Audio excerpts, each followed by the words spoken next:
ചേർത്തല കാർത്യായനി ദേവീക്ഷേത്രത്തിലെ ദേവി ഭാഗവത നവാഹയജ്ഞവും നവരാത്രി സംഗീതോത്സവവും തുടരും. 6-ാം ദിവസം നടന്ന സംഗീത സദസ്സ് ശ്രദ്ധേയമായി.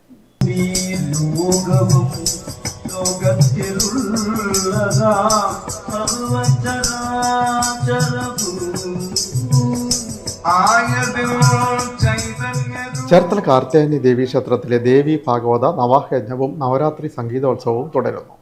സെപ്റ്റംബർ 23 മുതൽ ആരംഭിച്ച നവരാത്രി സംഗീതോത്സവം ഒക്ടോബർ 2-ന് സമാപിക്കും.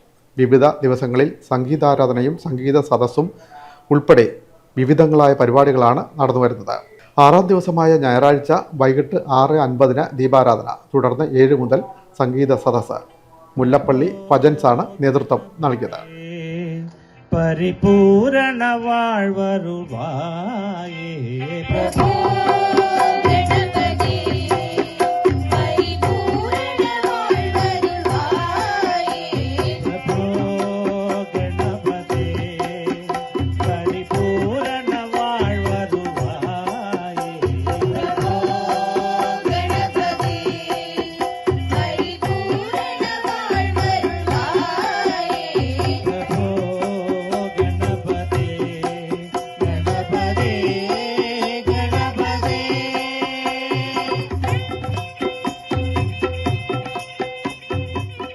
പത്താം ദിവസമായ ഒക്ടോബർ 2 വ്യാഴാഴ്ചയാണ് സമാപനം.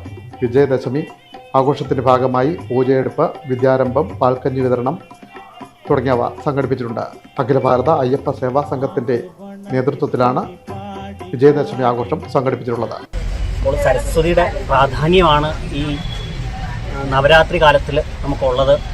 എല്ലാവർക്കും അറിയാവുന്നതുപോലെ നവരാത്രി നമ്മൾ പ്രധാനമായിട്ടും ദേവിയെ സരസ്വതി ഭാവത്തിലും ദുർഗാഭാവത്തിലും ഒക്കെ ആരാധിക്കുന്നുണ്ട്. അപ്പം പ്രത്യേകിച്ച് വിശേഷ്യ പഠിക്കുന്ന കുട്ടികൾക്ക് എല്ലാം ഈ സരസ്വതി സമയത്ത് വ്രതങ്ങളെടുത്ത് 9 ദിവസം വ്രതമെടുത്ത് തന്നെ ആ ദേവിയെ ആരാധിക്കുന്നതാണ് അതിൻ്റെ മഹാത്മ്യം.